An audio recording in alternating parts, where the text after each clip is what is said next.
ആര്യ, ഞാൻ ചോദിക്കുന്നത് ഇപ്പം താങ്കൾ തന്നെ ഒരു കാര്യം ഇപ്പോൾ സൂചിപ്പിച്ച അവസാനമായിട്ട് ടൊവിനോ തോമസിൻ്റെ വീട്ടിലേക്ക് എന്തിനാണ് ഇവർ സമരം ചെയ്യുന്നത്? വിസ്മയ മോഹൻലാൽ ഒരു പോസ്റ്റ് ഇട്ടെന്നും പറഞ്ഞിട്ട് അവരൊരു നിലപാട് പറഞ്ഞെന്നും പറഞ്ഞു അവർ ഏതൊക്കെ രീതിയിൽ സൈബർ അറ്റാക്ക് നടത്തി. ഓരോ രാഷ്ട്രീയ നേതാക്കന്മാരും അഭിപ്രായം പറയും. സ്വാഭാവികമായിട്ട് രാഷ്ട്രീയ പ്രവർത്തനത്തിൻ്റെ ഭാഗമായിട്ട് അഭിപ്രായം പറയും. അല്ലാത്ത സാമൂഹ്യ പ്രവർത്തകർ, സിനിമാ താരങ്ങൾ, അങ്ങനെയുള്ള ആളുകൾ, ആക്ടിവിസ്റ്റുകളൊക്കെ അഭിപ്രായം പറഞ്ഞാൽ അവരെയൊക്കെ എത്രത്തോളം സൈബർ അറ്റാക്ക് ചെയ്തു? ഇന്ന് ശ്യാംരാജ് പറഞ്ഞ നിലപാടല്ലല്ലോ ഇന്നലെ ശ്യാംരാജ് പറഞ്ഞത്. ഈ കഴിഞ്ഞ ദിവസങ്ങളിൽ ശ്യാംരാജും ഞാനും തന്നെ പല ചാനലുകൾ നമ്മൾ ഇരുന്നിട്ടുണ്ടല്ലോ. ആ സമയത്ത് താങ്കൾ ഇതല്ലല്ലോ പറഞ്ഞത്. ഞാൻ ചോദിക്കുന്ന അതാണ്. ഇത്രയും ദിവസം നിങ്ങളുടെ ഈഗോയിൽ നിങ്ങൾ പിടിച്ചു തൂങ്ങിക്കൊണ്ടിരിക്കുകയായിരുന്നു. ഇപ്പോൾ നിങ്ങൾക്ക് രാജിയല്ലാതെ മറ്റൊരു വഴിയുമില്ലാതായി. ഞാൻ കഴിഞ്ഞ ദിവസമൊക്കെ ഞാൻ പറഞ്ഞു, ഞാൻ വിചാരിക്കുന്നത് ഈ സർക്കാർ എല്ലാ രീതിയിലും പരാജയപ്പെട്ടു എന്നുള്ളത് അവർക്ക് തന്നെ ആദ്യം ബോധ്യപ്പെട്ടു എന്നുള്ളതാണ്. ഭരണകൂടത്തിന് എല്ലാവിധ പിന്തുണയും കിട്ടുന്ന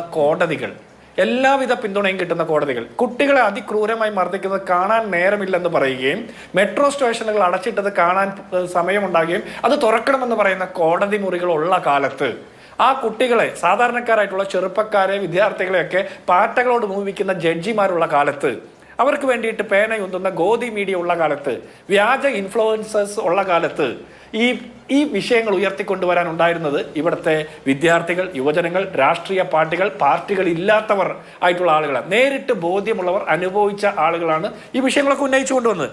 ഇപ്പം ഞാൻ ഒരു ഘട്ടത്തിൽ ഇവർ ആദ്യം ഈ സമരത്തെ കണ്ടില്ലെന്ന് നടിച്ചു, ആക്ഷേപിച്ചു, അവഗണിച്ചു, അത് കഴിഞ്ഞിട്ട് അടിച്ചു, ആക്രമിച്ചു. അതിനുശേഷം JP നദ്ദ ചർച്ചയ്ക്ക് വിളിച്ചു.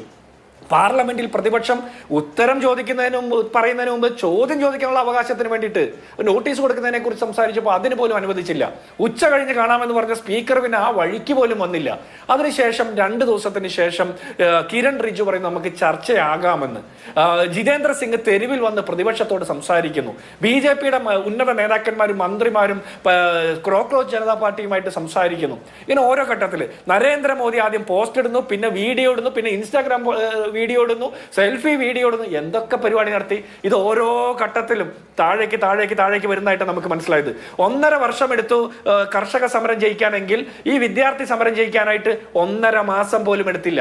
BJPയുടെ തകർച്ചയുടെ, കേന്ദ്ര സർക്കാരിന്റെ തകർച്ചയുടെ ഈ കോട്ടക്കൊത്തളം തകർന്നു വീഴുന്നതിന്റെ ആദ്യത്തെ കല്ലാണ് ഇന്ന് ധർമ്മേന്ദ്ര പ്രധാനിലൂടെ താഴേക്ക് പോയത്. ഇനി ഇതിലെ ഏറ്റവും പ്രധാനപ്പെട്ട പ്രതിയായിട്ടുള്ള പ്രധാനമന്ത്രി തന്നെ രാജിവെച്ച് പുറത്തേക്ക് പോകുന്ന കാഴ്ച നമ്മൾ കാണാം. TDPയുടെയും JDUവിന്റെയും 2 പൊയ്ക്കാലുകളിൽ ഉയർന്നു നിൽക്കുന്ന നരേന്ദ്രമോദിയുടെ വ്യാജബിംബം തകർന്നു വീഴപ്പെടുകയാണ്. മോദിക്ക് മുദ്രാവാക്യം വിളിച്ച മനുഷ്യർ തന്നെ മോദിയോട് പുറത്തു പോകാൻ പറയുന്ന കാഴ്ച ജനാധിപത്യത്തിന്റെ ഏറ്റവും നല്ല സൗന്ദര്യമായിട്ടാണ് എനിക്ക് തോന്നുന്നത്.